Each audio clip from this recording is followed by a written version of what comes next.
Cellar Roots is basically an campus magazine at EMU where we publish art from students on campus.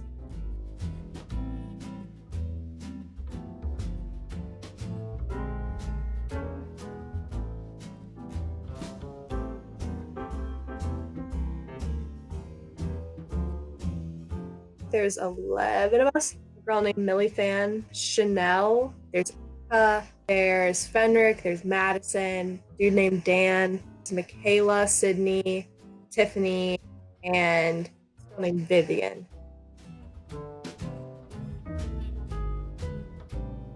Have submissions like in by late January, and then go through those submissions ourselves, pick what we like the best, send that to outside artists. They pick from that like what they like the best. We get those submissions back. We pick one to be the cover, kind of create the theme. Neptune/Pluto seems like the piece that's going to be the one that's the cover, which is this one. Put that all together in like a 2-week design period through Adobe InDesign, put that all together, and then send that off to publishers. Basically, they take 2 weeks to send it back to us, like publish it, send it back, and then the last couple weeks of school we would be selling the magazine.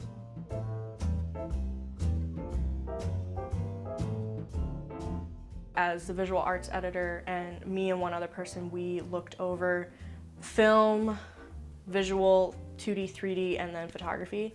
So we just we have our own little paper with a number scale and the names of each project, and we give it a 1 through 5 rating. 5 being publish this now, 1 being like, nah fam, like that's not gonna happen.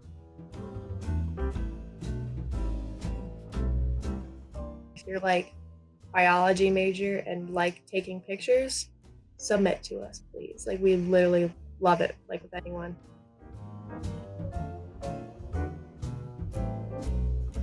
We only accepted 47 this year. We're not just gonna accept anything, and I think that's a good kind of standard to have. We don't want to put in art that maybe we don't love.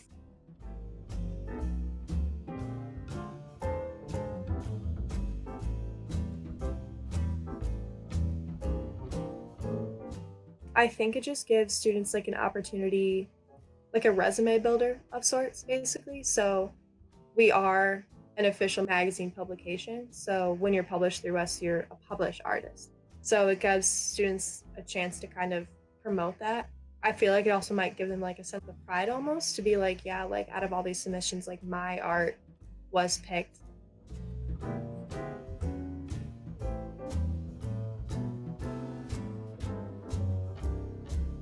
It's been around since the 1970s.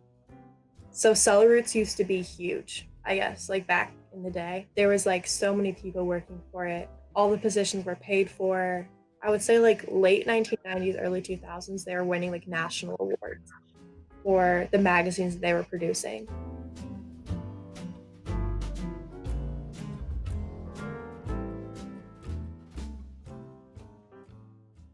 And I'm not exactly sure when the decline happened. There was like a hiatus though, I would say in like mid 2010s. I'm not exactly sure like when it started, how long it lasted. When the magazine just stopped running completely, I'm assuming that's because they lost funding. But we restarted, I would say, about 3 or 4 years ago now.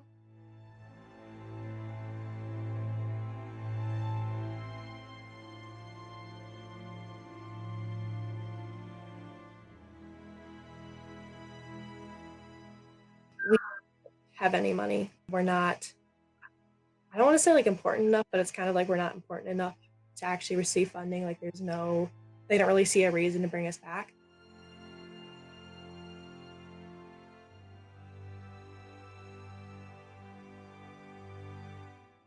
So obviously like the whole team, like we're all working together. Eastern Echo, the newspaper on campus, is a really big help.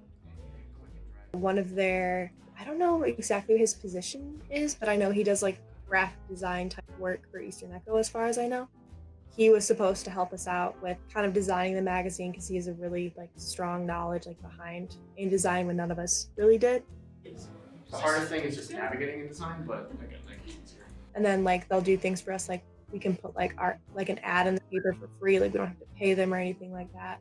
We use their offices, as kind of our meeting space. So they've been a really, really big help. We do have a sponsor who helps. Kate Mitchell, my advisor, she's a really big help. She is also the advisor for the Eastern Echo, and she is kind of in charge with setting up a lot of the things that I might not have access to.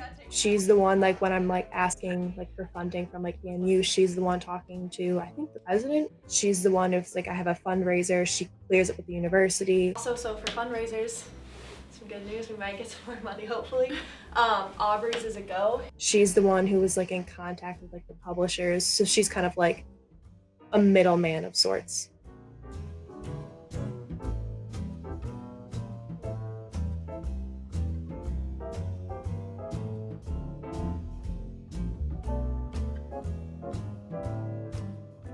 In the past, we've literally just gone through like Kindle Direct Publishing. So they would like publish the books for us, but it was only like they would print one at a time. So it was like if someone bought it, they would like receive it, but it's not like we were selling it. We weren't making any money.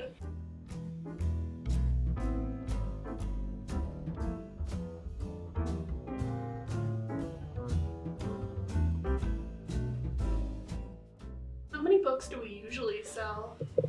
This is the first year that we'd ever be selling books, so I have no numbers. The goal for next year would be to try to publish again. 'Cause that's a goal that we've been working towards for like since I've been a freshman. I got the cost back for the magazine, and it's going to be $2,500 for 500 copies. And this year was probably the closest we've ever gotten. So I think that would be a goal for next year as well. I'm also trying to figure out right now how to make this a club. So I just don't know how long that process is going to take. In years past, we decided not to make Cellar Roots a club because we didn't want EMU really having any say in what we publish. Because I think there'd be more restrictions if we kind of became a club under EMU. But we decided this year that it would be worth it because there's a lot of things we just can't do since we're not affiliated with the university specifically. If we became a club, we would automatically get funding from student government.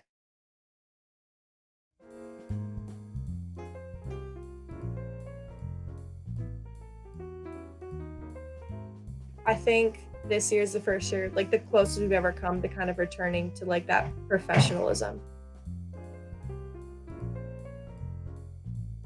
Hope we get to the point where EMU will fund us, we'll kind of get back to like the positions being paid for, like it's more official, like everything will be a lot more organized because like we've been doing it for so many years that it's kind of just like a seamless process.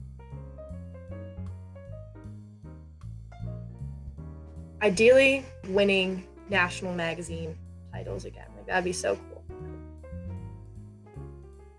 That would be like the dream for Cellar Roots.